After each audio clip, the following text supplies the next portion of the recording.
Great. Well, welcome everyone. My name is Xavier. Oh, Adam, you introduced yourself. Yeah. So, hi, I'm Xavier Cortada. I'm an artist.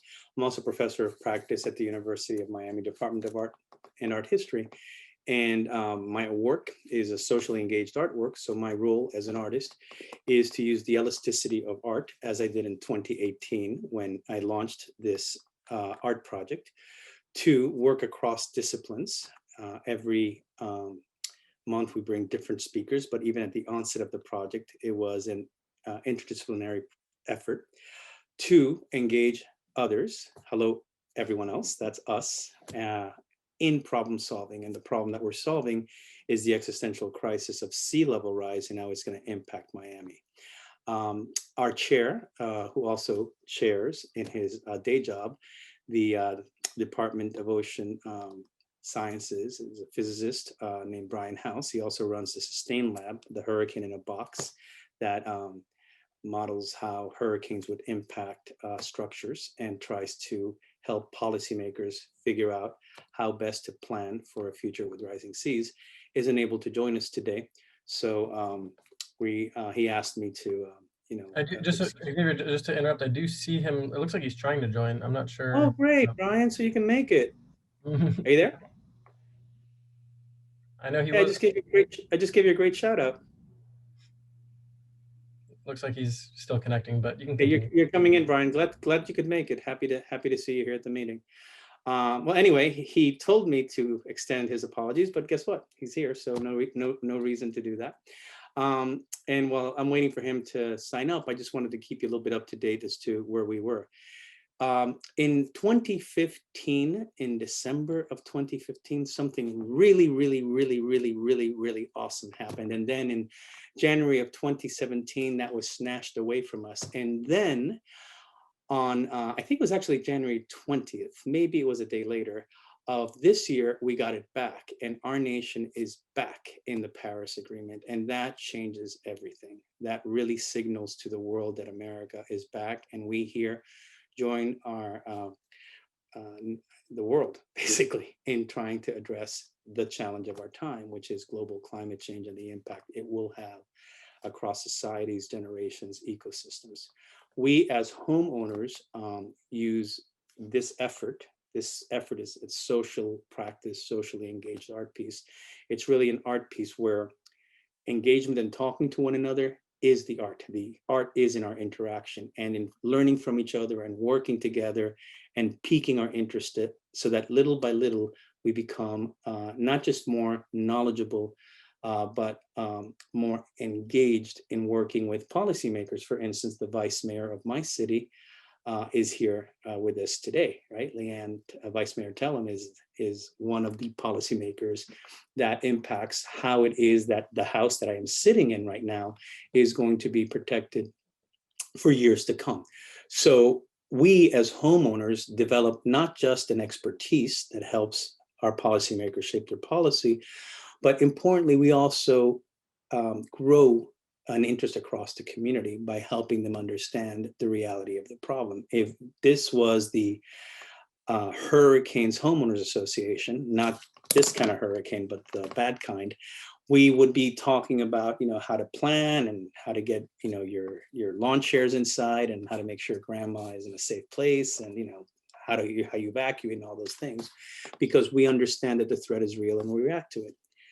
Sea level rise is something that so many of us have our heads in the sand, and it's a problem that feels so far away that we don't want to address now. So this group has been chartered specifically to have a cadre of citizens who can come in and out of the conversations to figure out how to begin to build a movement really to solve the problem. So today, with the mayor that we have sitting at County Hall and with the president that we have sitting in the White House, I am encouraged, especially when that mayor has a majority in both houses that is willing to listen, so that the idea of gridlock, where we're not going to be able to address the crisis of our time, still a difficult problem, but a problem we need to solve. I think we as homeowners in Miami-Dade County have a challenge to not just see it about our houses, like literally this house, but if my house is in a community, a county that has a tax base that has been eviscerated because housing prices have gone down, because septic tanks have polluted our bay, because saltwater intrusion is killing our aquifer, and because sea level rise is making our flood insurance go through the roof. And maybe, banks don't even want to sell my house, which means my house is really impacted, no matter what my elevation is. That's something that will give me pause as a homeowner. And what I want us to do is understand that there are many citizens across this county who will be affected at different times, but also in different ways. So I personally, because I work really hard, have more than one house, right? So I'm a lucky guy, right? But there are so many people who literally rent their house or have their entire life savings in the house they own. And if they miss a paycheck, they're in trouble. Imagine if the entire equity of their home goes underwater because it's valueless. So we as homeowners need to think of our self-interest by focusing on the communal. And that's where policymakers come in, so we can navigate towards the future. And that's why sometimes we have hurricane experts, we have all sorts of individual scientists come in and address us today. And I'm particularly proud that because Brian still doesn't have audio, that my manager, but my right-hand man and the person who really does a lot of the lifting for my social practice is going to be introducing our speaker today. So with that, Adam. Yep, thanks, Xavier. So yeah, as Xavier alluded to, we're super excited to have Katie Hagemann here. Please tell me if I mispronounced that. But Katie is the Resilience Program Manager for Adaptation for Miami-Dade County. She leading adaptation initiatives, including incorporating sea level rise considerations into capital planning, water management systems, and management of natural areas. Katie also led the vulnerability assessment of the county's critical infrastructure to future flood risks amplified by sea level rise. Focusing on resiliency, adaptation, and sustainability, Katie has contributed to designs and strategic approaches for the Connecticut Institute for Resilience and Climate Adaptation, the Yale Urban Ecology and Design Lab, and Office of Sustainability. So without further ado, Katie, thanks so much for being here, and we're excited to listen to you and talk with you. Yeah, thank you guys. It's great to be here and it's great to see the group as well. And I wanted to bring up my mangrove, which is now doing pretty well, but I didn't want to disturb him. He's outside, but yeah, he's got like 8 leaves now, so he's doing really well. But it's really good to see you guys as well, and Carl and others who I've got to meet before. But I have slides, which I'll show, and I'm going to put a timer on so that I don't talk for too long. And so that way we can just have a conversation. So let me see if I can get my slides going, and I'll just tell you. So for those of you that don't know, the Office of Resilience at the county is under the new mayor. We just got moved into the mayor's office.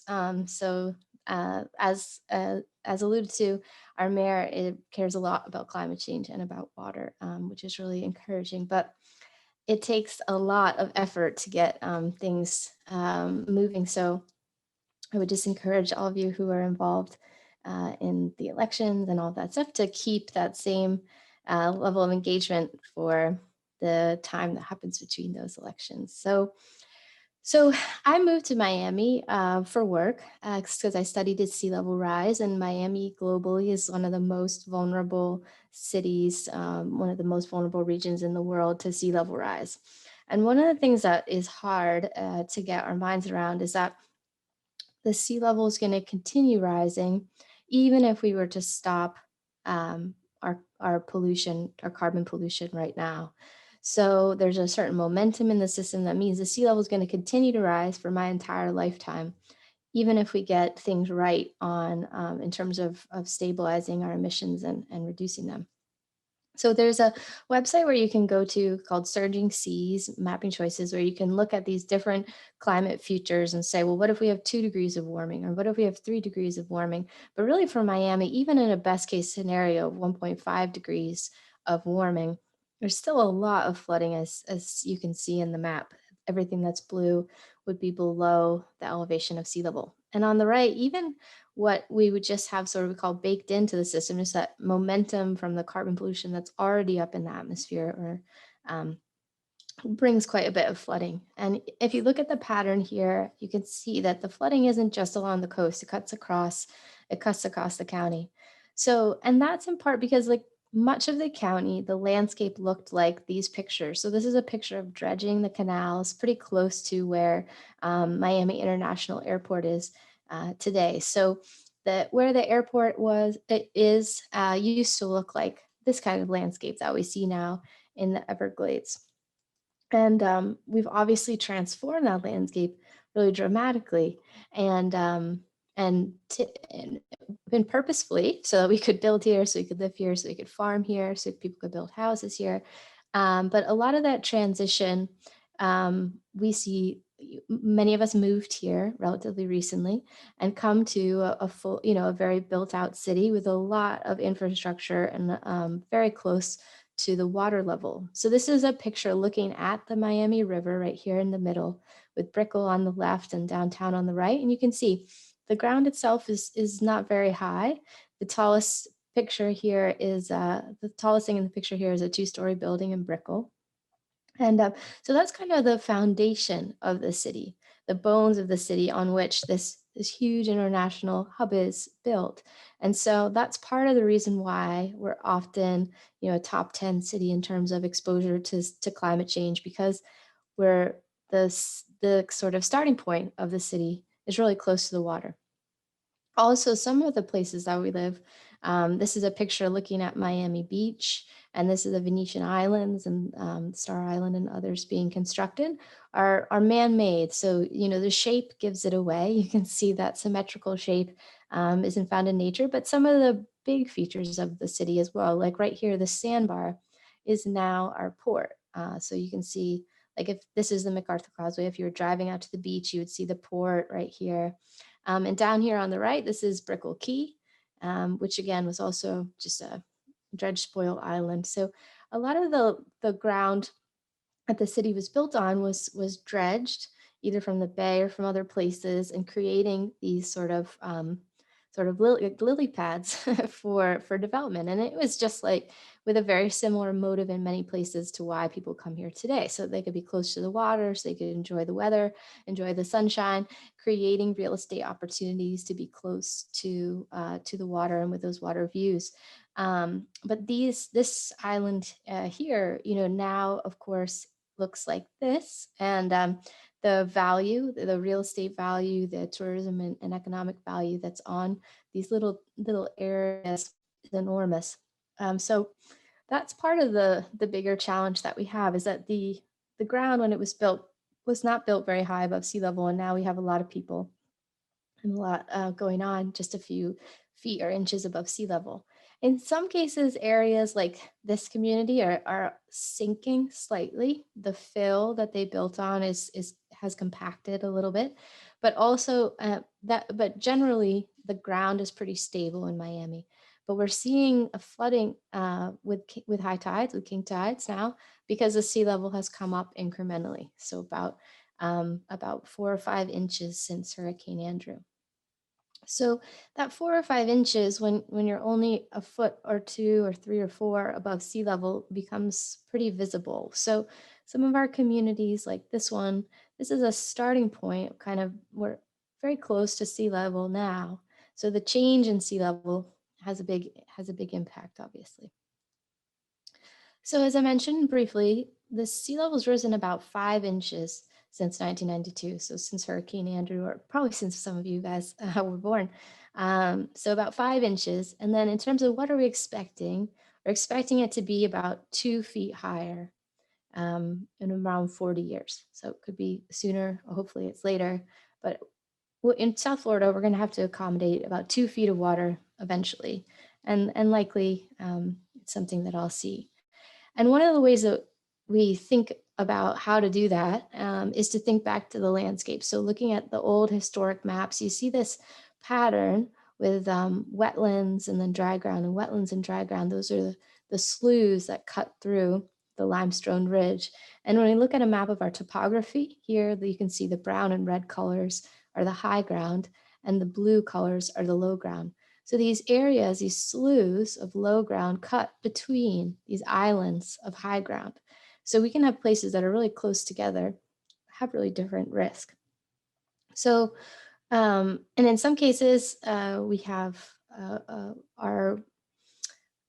those who built here and brought the railroad down here followed along the highest ground. So some of our communities, like on the way down south, the high ground follows along the railroad. And that's a pattern that has advantages, but it's not the only place that we have development, right?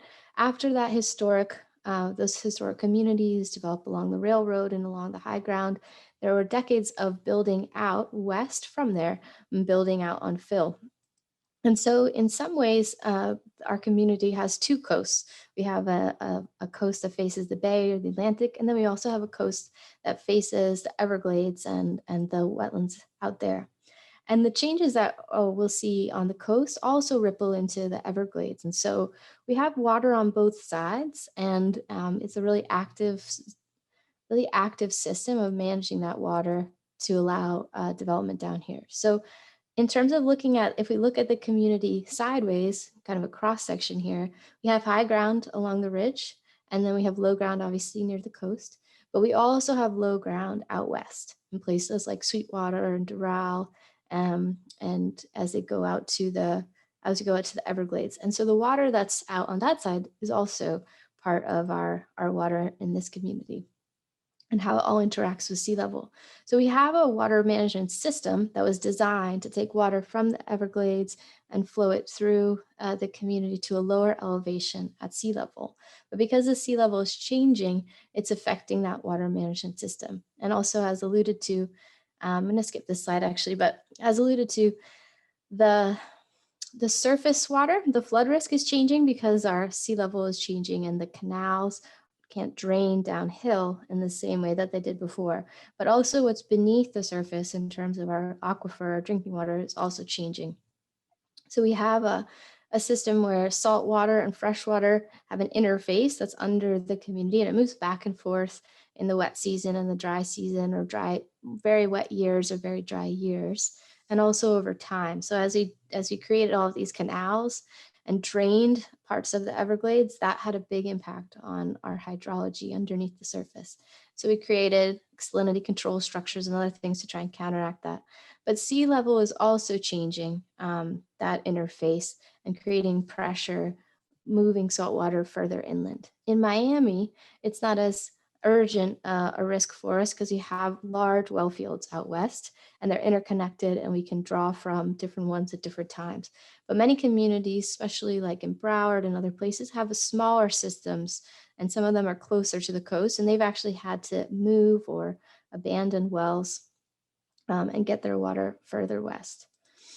So we monitor it really closely here in Miami, and have contracts to understand how those changes and fluxes are happening. And actually in real time, we'll change where we draw water from so we can keep this balance and not exacerbate saltwater intrusion. But long-term, it's definitely something that we have to keep in mind. One way to push back on that saltwater intrusion is to have water levels be higher out west, kind of have change the seesaw and raise the fresh water so it flows downhill and pushes back against the salt water. But of course, we have communities that are right there. And so we can't raise the water, kind of constrained, you might think, can't raise the water out west without increasing the flood risk for those communities as well. And obviously that flood risk is super real, as we see with the heavy rains that we had this year, and a lot of the flooding was out west. So it's a really tricky balance between managing the flood risks and managing the fresh water, and then obviously managing the ecosystem services as well. So the county has been working on a sea level rise strategy. It's not released, but hopefully soon. And what we do in that sea level rise strategy is look at the problem of sea level rise based on these different areas of the county. And so we look at, because the risks is very different if you're on an island or like Miami Beach and facing the Atlantic versus if you're in Kendall and facing the Everglades. And so the strategy breaks it down by those hazards and what we can do in these different types of places. Because like, as I mentioned before, the sea level rise risk is really all around the county. It's not just limited to Miami Beach. We see it, the risk is there across the whole community. And some of the places that are most vulnerable are those low-lying areas that cut through the ridge, called the sloughs. This is like some pictures from this year from king tides, and those low-lying areas will be built right out to the rivers or canals. But the risk is also changing. We see the direct tidal flooding, but then it also has a ripple effect on all of our other flooding risks. I mentioned briefly, like as the sea level rises, our canals don't drain in the same way, but also our groundwater rises, and we see other changes in flooding. So our whole water system is interconnected, and so a change in one variable affects the whole system. And one of the things I think you guys probably already know, but because of our limestone foundation, there's a really close connection between the ocean water and our groundwater, which means that it's hard to use levees or things that are used in Holland or the Netherlands to keep the water out. They're not as effective here because of what we have underneath us. The water moves a little too freely for us to try and keep the water out long term.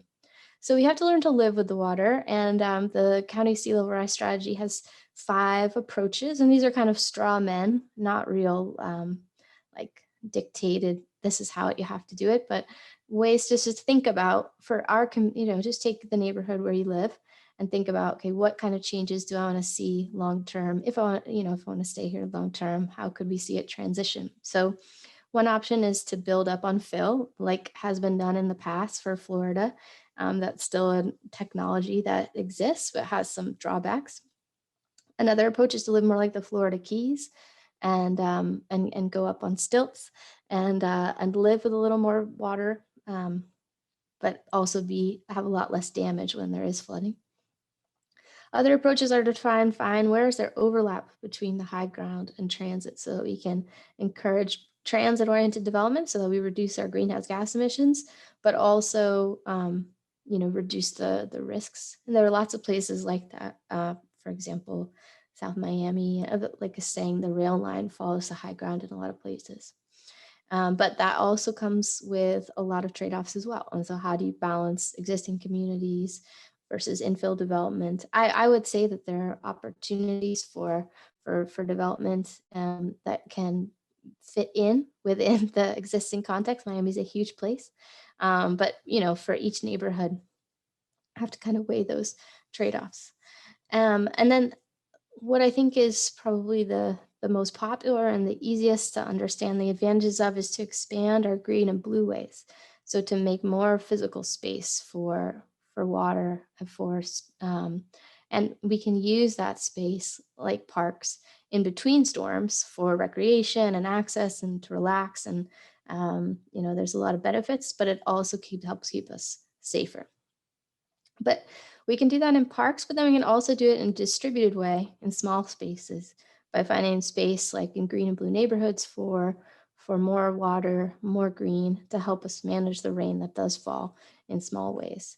And so for each one of those approaches, we can talk about it. Each one has a lot of trade-offs and advantages. And there was a lot, we can talk about them if that's of interest to you guys.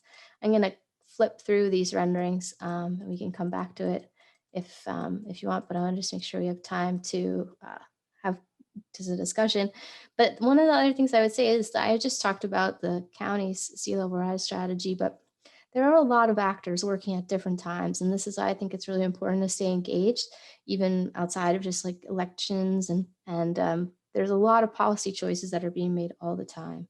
We have a lot of different actors. So for example, the Army Corps of Engineers is here in South Florida looking at opportunities to reduce damage from storm surge, which is a goal that I'm sure all of us share. None of us wants to be damaged by storm surge. But the proposal that has been put forward is one that involves structural measures, and these are walls and gates along the shoreline to stop the water from coming in during a hurricane, during a storm. These are some of the renderings that were made, not by the Army Corps, but by others who are a little more critical of that approach. But I think it's a good example of the types of projects that will come up and will keep coming up. And it's really important for the communities to engage and say, if there's let's say a goal in mind of reducing storm surge, there's a lot of latitude for the community to weigh in and say, well, how do we want to meet that goal? So there's a lot of different approaches. The other thing I would say that's really important to keep in mind too is that we have a lot of resources in Miami that were really unique. We have with the Everglades, with the wetlands down south, these tremendous natural resources, and also with the tropical environment, just a lot of potential for regrowth, regeneration, restoration. And, as Brian and his team have shown, those have a lot of protective value for us as well. So the good thing is that being in such a dynamic environment, a lot of things are changing, but also there's a lot of life there that can help, and which is unique, and not every place has that opportunity. So with that, I'll stop my talking, and we can just have a conversation. And yeah, and thanks. Thank you so much, Katie, and that we appreciate the mangrove final slide there. But no, that was great. Thank you. You summed all of that up really concisely and effectively. So I appreciate it. Xavier, I'll let you go from here. You're muted. Sorry. Is Brian available? Or no, is he still not really here? I don't think he's here at all now. Okay, no worries. Okay, so Katie, thank you so much for sharing that with us. And it's for some of us a great refresher. For others, it allows us to visualize and to sort of focus in. Unlike an advocacy group that is that has a strategy in place, in many ways we're learning and growing as we're walking. There's other groups that are more strategic in their approach and in their advocacy. Here, we're still trying to, as a community, grow, have some knowledge, and little by little, try to make some impact. I want to sort of open it up to the group to see if there's anything there that you saw in either the adaptation strategies or any of the statistics or anything like that, that you can ask Katie, or maybe ask her a little bit more about what her office does, or for those of you that want to be a little bit more involved, what kind of programming outside of Underwater HOA is available for you to also become involved with. So Katie, I'll open it up. I mean, I don't see everyone here. We're not that big, so you can just unmute yourselves. But right now I don't see anyone raising a hand or anything like that. Yeah. Am I unmuted? Let's check that one first. Okay, I have a couple of questions. The first few slides that are in, I believe, the Dade County presentation, do you know when those will be ready to be released? Because I've got some other council members that would love to take a look and be more informed. Yeah, I think you mean about the sea level rise strategy? Yes. Yeah. So, I mean, I'm hopeful that will be in the next few weeks. But there's like a lot going on, of course, and COVID takes precedence. So, but yeah, hopefully the next few weeks, and we can already get started if you want on a time to have a meeting or a presentation. I brought up last week when we were in council and talking about legislative priorities, that if we're going to support canal bank restoration, that going along with that is support for, I believe that we're going to have strong support for funding of sending water south through the plans that have been presented by the Everglades Foundation and the South Florida Water Management District. And there are people in my community that want to understand more about why sending the water south is going to help us prevent the saltwater intrusion that I get coincidental reports are already tidally affecting septic tanks and intruding on freshwater wells. So when those are ready, I would love to be able to access them and spread them more widely. Yeah, I mean, you can have these slides, and that's no problem. And I think we have a staff scientist, Dr. Virginia Walsh. I don't know if you've met her, cross paths with her, but she is in charge of the program to monitor the saltwater intrusion. She's a hydrologist and or a geologist, but anyway, a PhD holding a credentialed professor. And she gives also a really good presentation about how saltwater intrusion works, where we're seeing it, where we say the salt front is moving, and where they've observed that, which is happening here in the county. It's just, we're lucky in the sense in the county that we have big well fields out west, so we can kind of shift where we get our drinking water from. But that's different than if you're on a well or on a septic system and or have irrigation wells or something that are turning salty. So Thank you for that. Yeah. What happens to the landscape, and how long is it before my green buttonwoods are going to be the only things in my backyard? What is there someone looking at what the landscape of the communities like ours that are, more coastal, how they're going to be impacted by it? yeah, so that's a good question. I think so. The best focus on that's happening is there is a project that's called BBCR, which I'm forgetting what the acronym is, but essentially like a larger scale project looking at restoration for the South Dade wetlands and other things. So the Army Corps is leading that work, but in partnership with the district and others. And it's a hard thing to model. And I think the best person who could talk to it, like Tiffany Troxler, who I'm sure that's her area of expertise and she could speak more to it. The tough thing is just modeling how or understanding how different things will happen in sequence or over time. So if we have healthy ecosystems, they'll be more robust and they might accrete, they might grow vertically and kind of keep pace. If the sea level is just a little bit faster, then they're likely, what we say, drowning wetlands, which is kind of a weird concept, but basically mean they just can't keep up with the change. And so then we'll see a transition to, like on the edge, to open water, or a transition in other places. So we do have, and I could pull it up, like we have models like NOAA and others where you can kind of see how that change is likely to happen.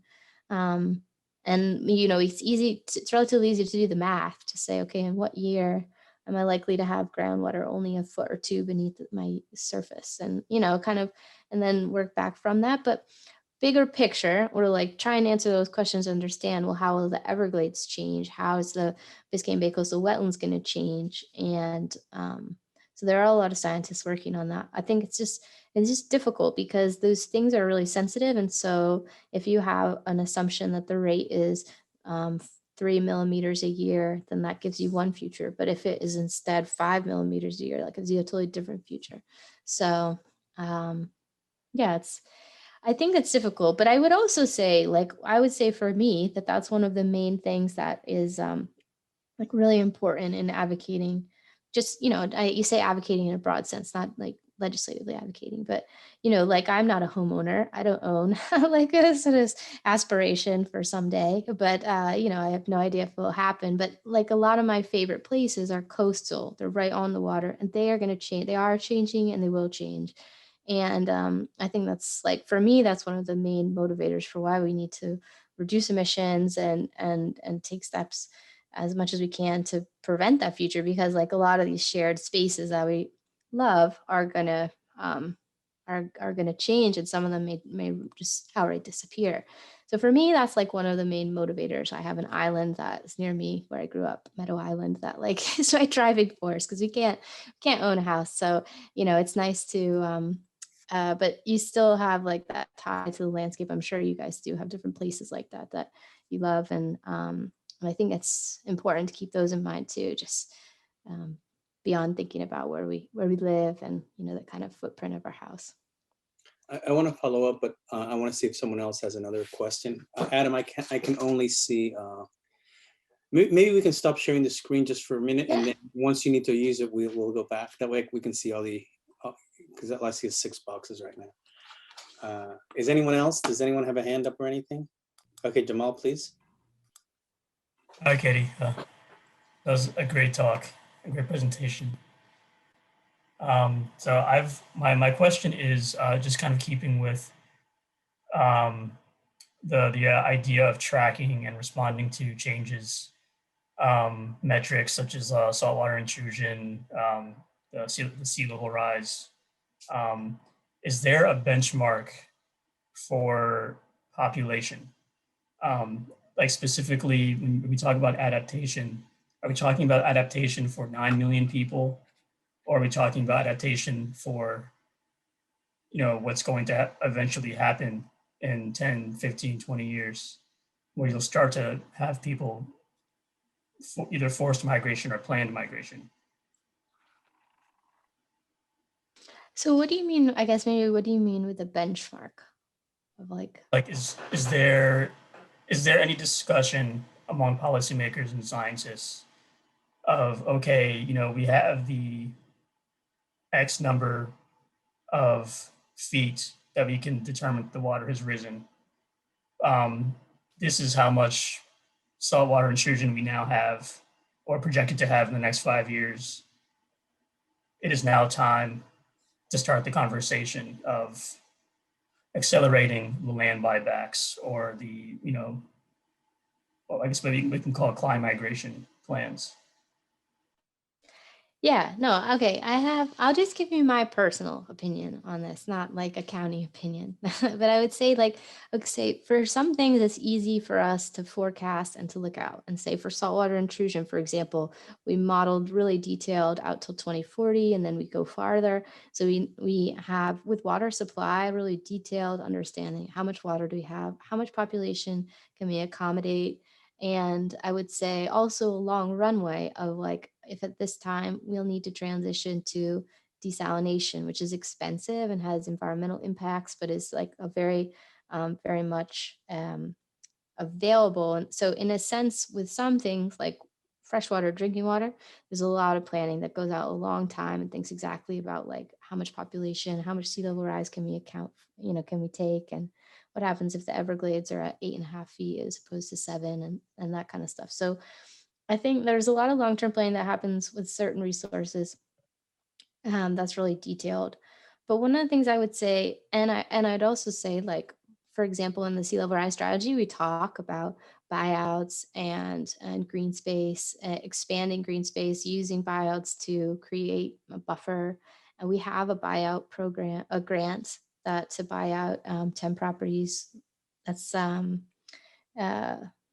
that's something that is happening right now at the county. But I I'll just say, like, again, this is my personal observation, but is my I was in Connecticut after Hurricane Sandy, and when Hurricane Sandy hit and it hit the Connecticut coast, Connecticut, for those of you that don't know, is like really unequal. So there's a very wealthy area that's the suburbs of New York City, and then there are poor cities with totally different situation. When the storm hit, all of those coastal towns saw a slight dip in real estate values in the immediate wake of the storm.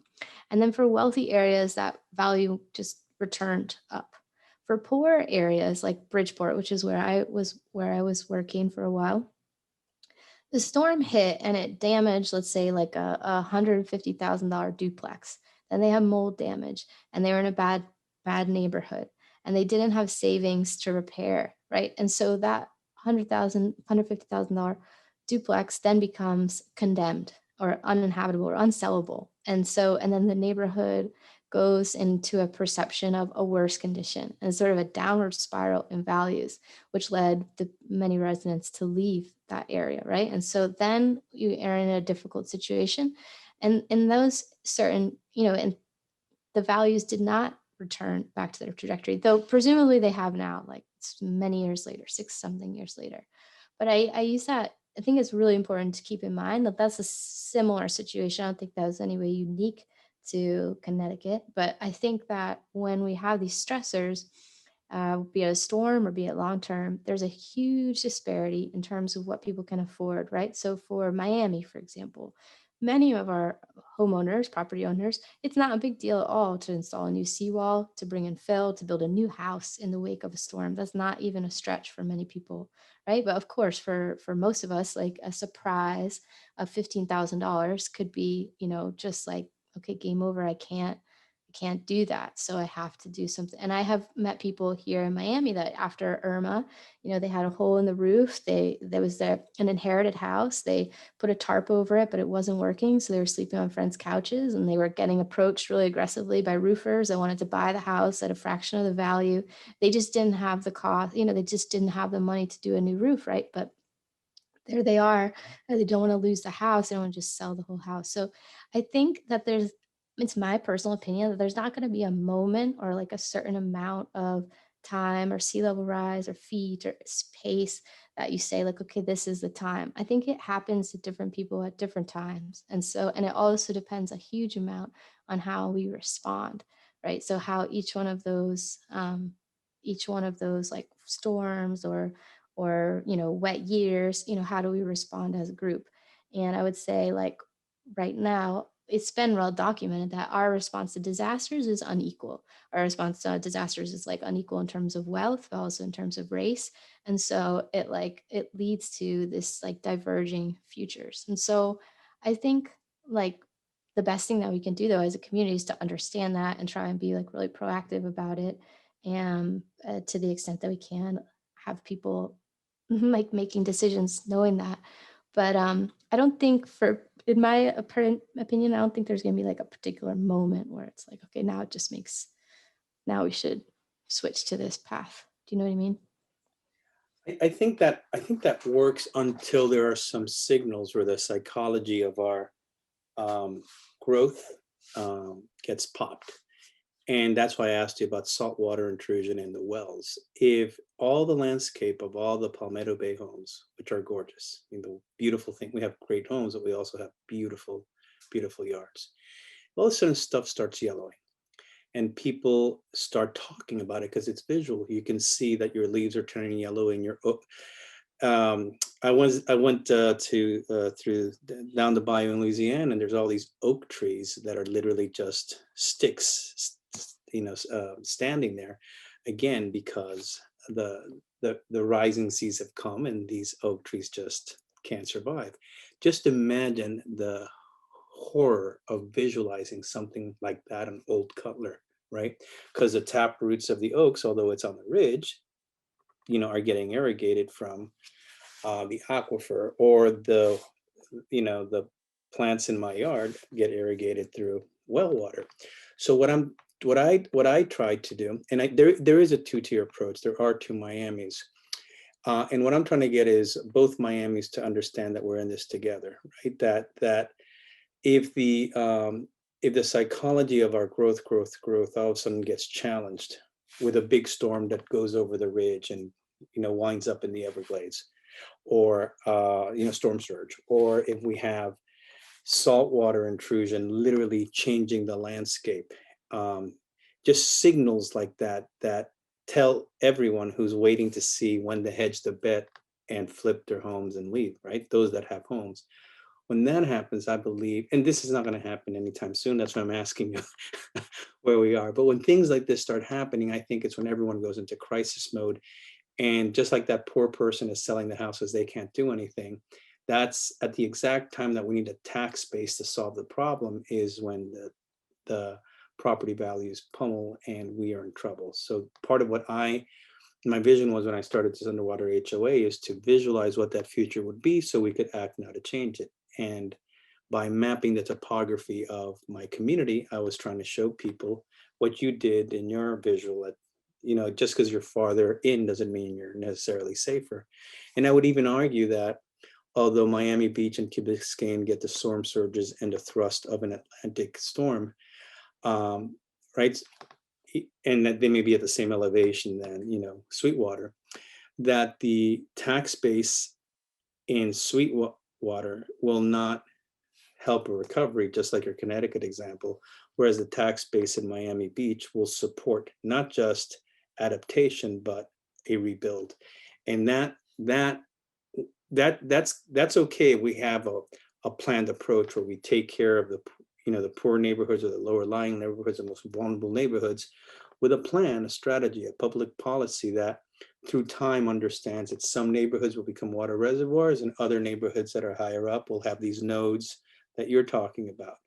But there's got to be, I think, an approach that understands this at that level and that can begin to help our community plan. So my question, that was my follow-up, is do you know, I'll be very simple. When will my well, right, which I know is salinated, I'm sure it's more salinated than not. Like, I live I guess, less than a mile from the coast, right? I'm 2 blocks in from Old Cutler on 144th.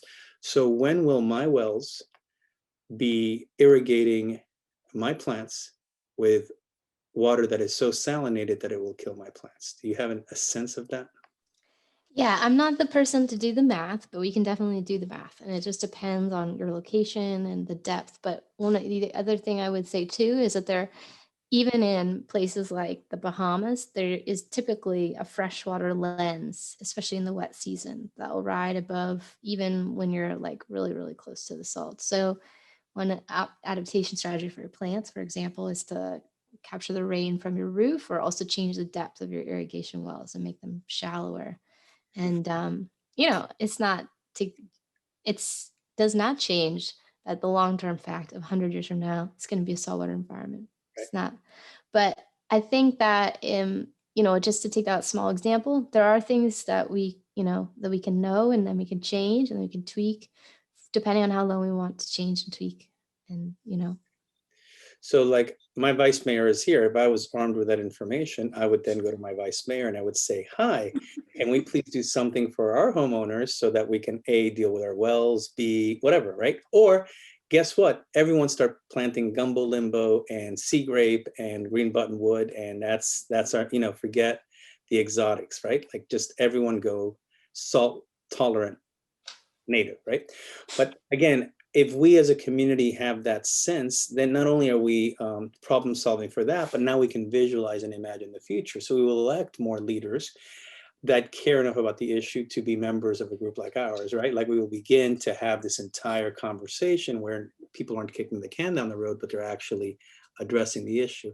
And what I try to do as an artist is look at these small things that are, the biggest way to solve a huge, crazy problem is to come up with the smallest solution, something that everyone can buy into and go, okay, let's tackle that.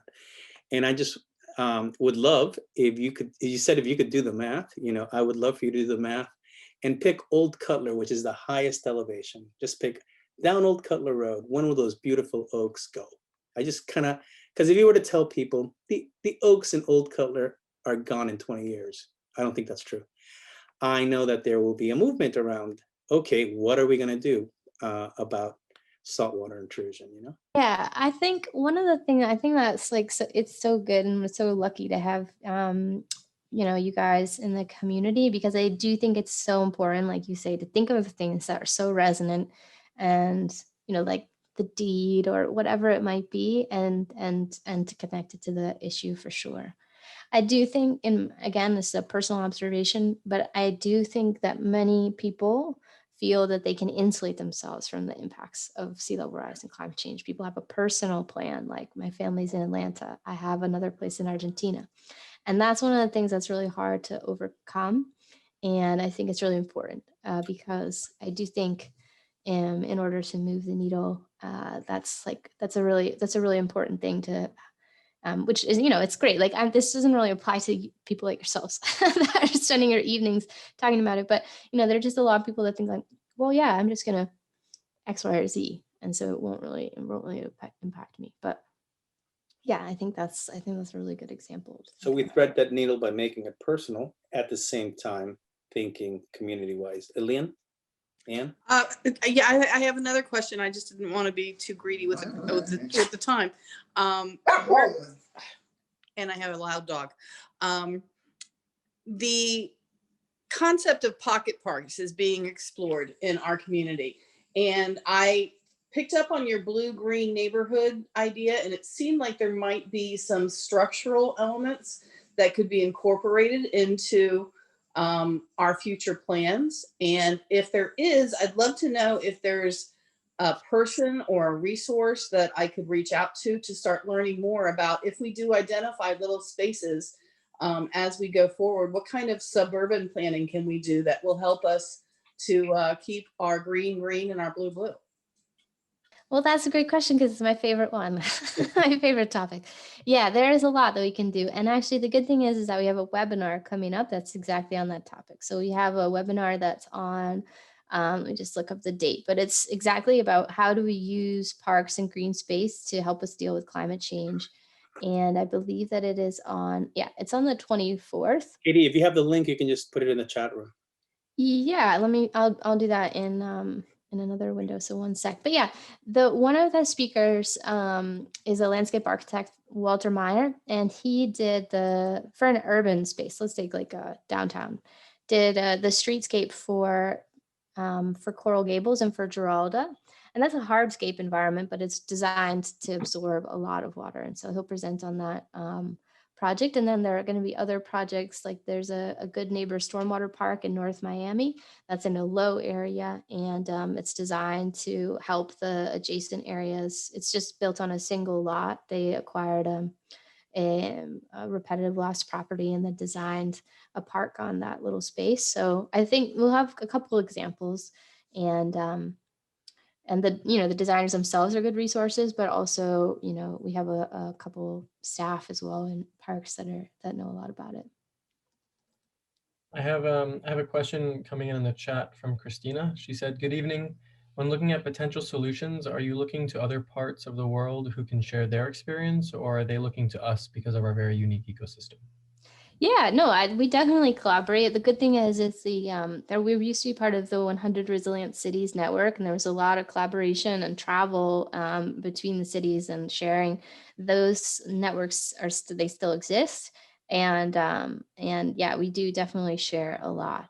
There's a lot of sharing that happens also in the U.S. Like we talk to folks in Boston and New York and San Francisco and Norfolk and Charleston and New Orleans, and it's not a lot of, like, those are the cities that have the very similar issues. And even though we have different geographies and stuff, we do share a lot and copy from each other a lot. And so we do borrow quite a bit. I think, yeah, people also look to us, I think, but maybe kind of because, like, we don't have a lot of room to wait. So other places can maybe wait a little longer to take some action. And we, like, like Holland or Bangladesh or other places, we're so close to the water that we really just can't wait. So we're already taking a lot of action. And so for that reason, people are, they come here and they look to us for what we're doing, which is good. But yeah, there's a lot of exchange back and forth. There's a lot of exchange within the region as well. We try and work really closely with each other. Thanks, Katie. Is there a last question before I ask Katie to give us some closing remark? And then I'll have Jamal or Autumn talk about any closing things. But is there anyone has a question? I have a question, Xavier. It's Darlene. So is there any outreach, or is there any working with the new developers that continue to build, that seem to completely build and I mean from a resident's perspective, ignoring every single sign of sea level rising and just continue to build and burden the infrastructure? Is there any kind of partnership or discussions that happen as new developments come into the queue in Miami and Miami-Dade County with the county about resiliency? Mm-hmm. Yeah, I think I'll give a specific answer. I think there are specific developers, and some of them have lived here a long time. Some of them come to mind, like David Martin and others, who are actually like on sea level rise committees and involved in thinking about sea level rise and climate change. And there's a difference. We have some of our groups, like another one, Swire, and another major developer that built on Brickle Key, and others are really involved in the Army Corps plan. They've hired their own consultant. They're trying to come up, they're paying to have someone come up with like other alternatives and ways to deal with climate change. And so I do think that there are, and also I'd say that the architects in the community are really active. We have a lot of architects who have like deep internationally renowned expertise in climate change and sea level rise and resilience. And a lot of their professional work integrate those concepts. That is a little distinct from what you might also be asking, which is just kind of like, lots of people ask, like, the macro issue. Why is there so much development if sea level is rising? That they know that sea level is rising. And that's like something that we talk about all the time, think about all the time. But I mean, the unsatisfying answer is that there are just, there's a lot of reasons why people want to move and build and be here. And those are vastly outweighing in certain communities, like vastly outweighing the considerations about the long-term effects, long-term events. And which is, it's definitely like, it's a little confusing for sure. But it is the situation that we're in. Arlena, I can try to say it with in a way that I think is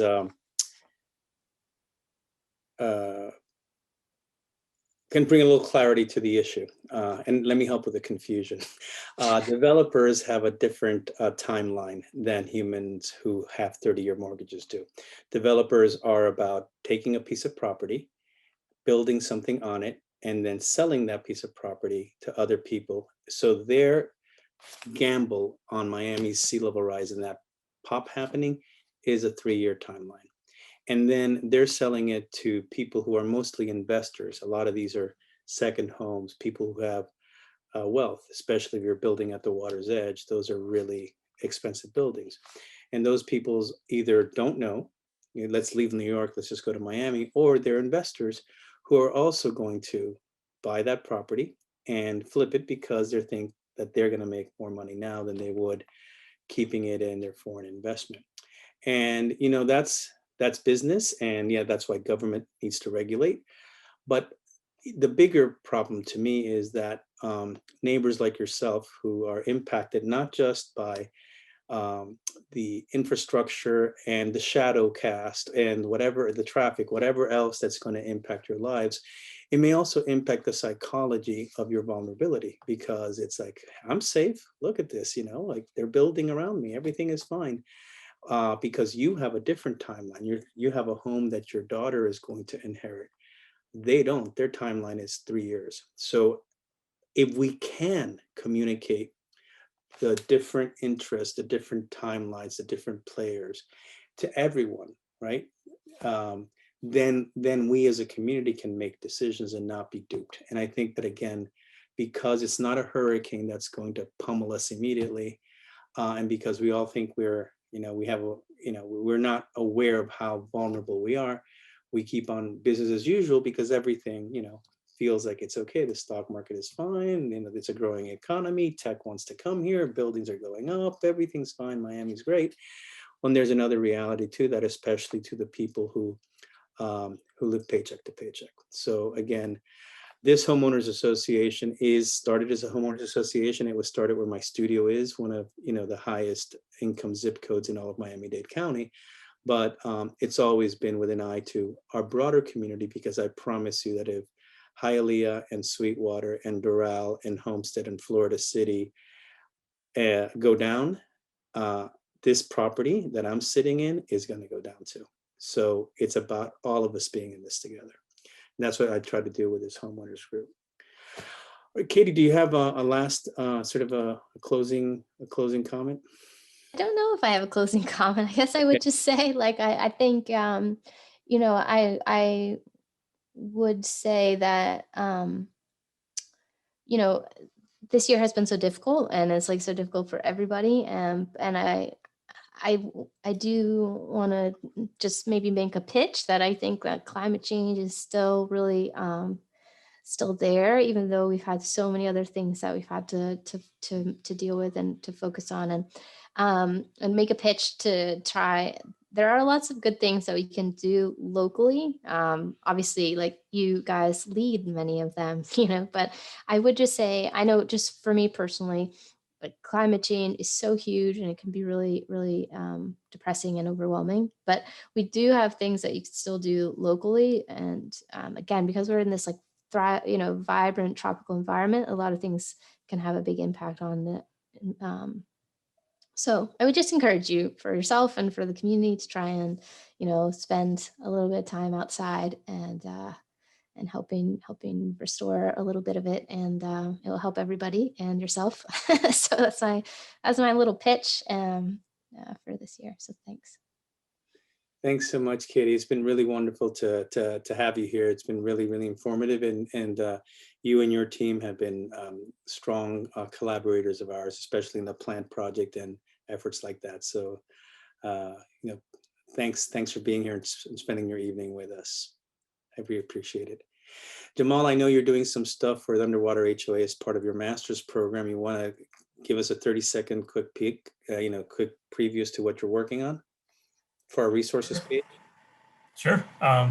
So for my graduate program, I'll be delivering a resources section that kind of highlights data visualizations that communicate sea level rise, the intersection of sea level rise and community engagement that is sparked by Xavier's art, specifically the participatory art project.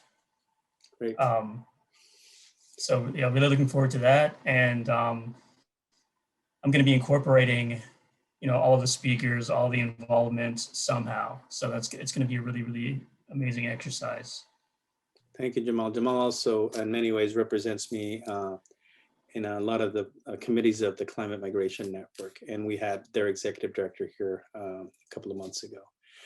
Adam, is there any, when's our next meeting? I know we don't have our speaker yet, but obviously, if your calendar's in front of you, you'd know the date. I don't. Just any last words, Adam? Yeah, I mean, I feel like I would just, to answer your question, it's March 3rd is the Wednesday, so the first Wednesday of the month. I don't think we have solidified the speaker yet. You can correct me if I'm wrong. Yeah, I don't think we have yet. So we'll let you guys know. Otherwise, Jamal, I think it'd be really cool for you, like in a month, to show us a little bit of progress. That way, the whole Underwater HOA can kind of follow along with you as you develop your data visualizations. I think that'd be fun for everyone, and that way you get to show off a little bit. Not to put any pressure on you, but I think that's a good thing. We won't make you a guest speaker, but you're presenting. Okay. Thank you. Okay, team. So thanks so much for being here, and thanks for your interest, but also your patience as we go through this. Arlene, don't be a stranger. If you need us, we are here for you. You're more than welcome at any time. And I just wanted to let the team know, as you know, during the election, from our original work, we created the Underwater Vote. I want to thank Sila for being among the students at the university who helped create those installations. Those installations were part of a exhibit in Wynwood at the university's gallery. That exhibit just ended. It came down, I think, last week. So just wanted to give you an update on where we were. The Underwater HOA has had a lot of exposure. We just finished a big event in London. By we, I mean we sent a video to London. And there's an upcoming exhibit in China, and there is also a bunch of press around it. So there's a lot of interest in the work we do. So although it may feel like it's an unsurmountable thing, and half the time I sound negative because the future is real, so I want to keep it real, just know that we're all here hopeful. We're all here pioneers who are trying to help our community get to a better place, and that people are listening to us and taking stock of the work we're doing. So thanks for being a part of it, everyone. And with that, I wish you a good night, and we'll see you on the 3rd of March. Bye, everyone. Good night, everyone. Good night.